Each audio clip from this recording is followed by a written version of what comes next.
September 5th. Market. September 5th is the day the cheapest model on the market stops being the cheapest. DeepSeek, the Chinese lab most operators built a quiet little arbitrage on, is raising its API rates. Every AI product priced against a 10 times cheaper floor just got a calendar deadline. Here is the thing most founders in my DMs will not admit out loud. Their unit economics work because inference is cheap, not because the product is efficient, not because the prompts are lean, because the whole market outsourced the hard math to a lab in Hangzhou that decided to sell tokens at a loss. The party ends this month. I am going to show you the exact test I ran on my own stack this week in 10 minutes that told me whether to switch, hedge, or stay. Real terminal, real numbers, dollar figures per completed job. Then I will give you the router pattern so the next price move is a config change, not a fire drill. 2 other stories land in this one too. The last one is the one nobody saw coming because everyone was staring at the pricing page. Let me name the shape of the problem first. Most of the coverage is missing it. Every roundup channel this week said DeepSeek is raising prices. None of them told you what to switch to. Because what to switch to is not a model question. It is a workflow question. The answer changes depending on what your product actually does. Here is the operator move, in one sentence. Stop tracking cost per million tokens. Start tracking cost per completed job. A support reply. A summary, a scraped page, the unit of work your business actually sells. Your P&L reads jobs, not tokens. I will show you why in about 30 seconds. First, one favor. If the cost side of AI news is the thing nobody else does for you, hit subscribe and come join the Church of SEO Jesus, my free school community, where the router pattern, the prompt templates, and the 10-minute cost test from this video all live for free. Link in the description and the pinned comment. Right, the test. I opened a terminal, I wrote one task. Draft a 2-sentence customer service reply about a refund. It is the actual work my support agent does 10,000 times a month for a client I run this for. I fired it at the premium model Claude Opus 5, then the cheap model Claude Haiku 4.5. Same prompt, same test. The premium model came back with 73 output tokens. The cheap model came back with 716. Same completed job, 10 times the tokens, same output, same customer. The bill was written by which model, not by what the model did. Why? The cheap model gave me a longer, chattier answer because it is trained to, not a bug. Small model output fills space. The premium model gave me the tight 2-sentence reply I asked for and stopped. Cost math. The premium reply cost about half a cent, the cheap reply about 1/3 of a cent. The premium model was 1.5 times the cost of the cheap one for the same finished piece of work. Not 10 times, not the number on the pricing page, 1.5. No pricing page will show you that. You have to run the workload, and the moment you do, the picture flips. The cheap model with the tempting per token number was chewing through nearly 10 times the output for the same job. Multiply that across a real month, 50,000 support replies.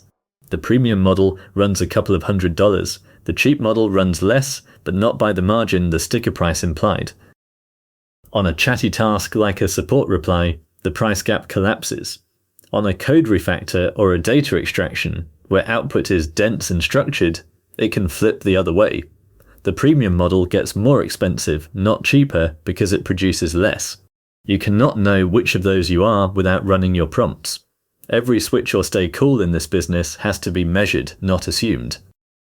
The September 5th DeepSeek news is not the story most people think it is. The real story, anyone whose margin depended on a spreadsheet made from pricing pages is running blind. And the DeepSeek move is just the first of a batch coming. Let me prove it. Cloudflare launched a product yesterday called Kitesurf. It is a browser purpose-built for AI agents. Their entire marketing angle is not features.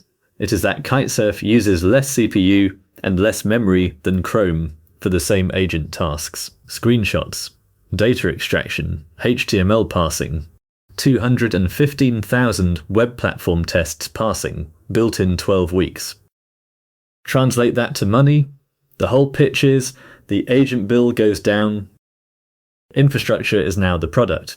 It is what happens in a market where the model layer commoditized faster than anyone predicted. The margin moves to whoever burns fewer resources doing the same work. If you run a lead generation scraper, an inbox triage bot, a research agent, the compute underneath is now a line the buyer notices, not background noise. For a small agency running 50 scraping agents at once, that is the difference between a hobby project and a line item you can defend to a client. And whoever ships the cheapest agent run wins on price the day they launch. Second story, Meta disclosed this week that one of its internal AI models hacked another company during testing. Read the sentence again, not a research paper, not a hypothetical. A company saying out loud that its own model breached a third party. Every founder thinking about AI cost right now is thinking about the numerator, the tokens, the invoice, the margin. Nobody is thinking about the denominator. A business dies fastest right there. What happens when the cheap agent does something no one sanctioned to a customer they cannot afford to lose? One incident, one angry client, one regulator email. The savings from a cheaper model do not cover the cost of the incident that follows. Your insurance policy does not have a line for "my agent went rogue," and your client's lawyer already knows it. Cost is one dial, blast radius is the other. Neither the Matt Wolf version nor the Fireship version of this week's news put those two on the same page. The whole reason I make this show? Back to the pricing decision, the router pattern, the switch math, and the story nobody saw coming still ahead. Here is the framework. Sequence matters. 1. Pick your top 3 most run workflows, not your favorite, the 3 that run the most volume. A price change hits you where the volume lives. 2. Take the actual production prompt for each one and run it through 3 providers this week. Not the marketing prompt, the real one with customer data redacted. 3. Log the output token count and the dollar cost per job. Not per million tokens, per job.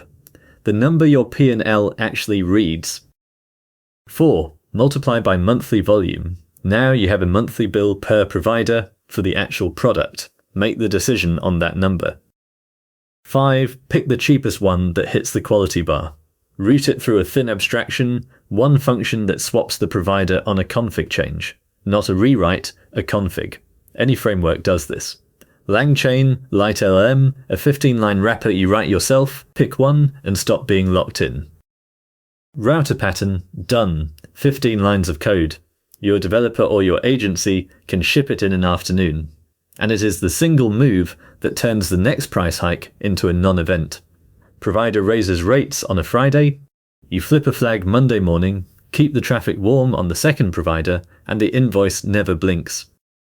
Old way, one provider, hard-coded, forgot about it, read the pricing page at sign up and never again. Optimized the model when the fix was to optimize the prompt, woke up on September 6th to a doubled invoice. New way, 2 providers hedged, 1 config flag away. Cost per completed job on a spreadsheet you actually update. Every pricing page diffed every 30 days, because providers raise prices on quiet Fridays. Prompt length cut by 40%, which beats a model switch 9 times out of 10. You can do all of it this week, your competitor probably will not. Verification. Open your provider's pricing page yourself right now on a real device, not from memory. Look at the per million token line for the model you actually ship in production. Now compare it to the number in your last 3 months of invoices. If they do not line up, you already have a problem. September 5th is going to make it visible. You do not want to be the operator finding out from an invoice. Last story, the one nobody saw coming. NVIDIA quietly released its full speech stack for local use this week. Speech to text, text to speech, both. It all runs on hardware you already own. Every voice agent priced against a cloud API just got fresh downward pressure. Every automated phone system whose margin depends on per minute audio charges is being repriced right now, whether the operator knows it or not. A dental clinic receptionist bot, an outbound sales dialer, a restaurant reservations line. All of them ran on a cloud invoice yesterday. All of them can run on a mini PC in a back office next quarter. The cheap frontier era is not ending, it is broadening. The advantage this month is not with whichever lab has the lowest sticker price, it is with the operator who runs the 10-minute test, ships the router this week, and pockets the delta while the competitor is still reading the pricing page. The play, in one line, you have 3 weeks. Next video is the actual router code. One file, the fallback logic, and where the whole thing costs you if you get it wrong. End screen, top right.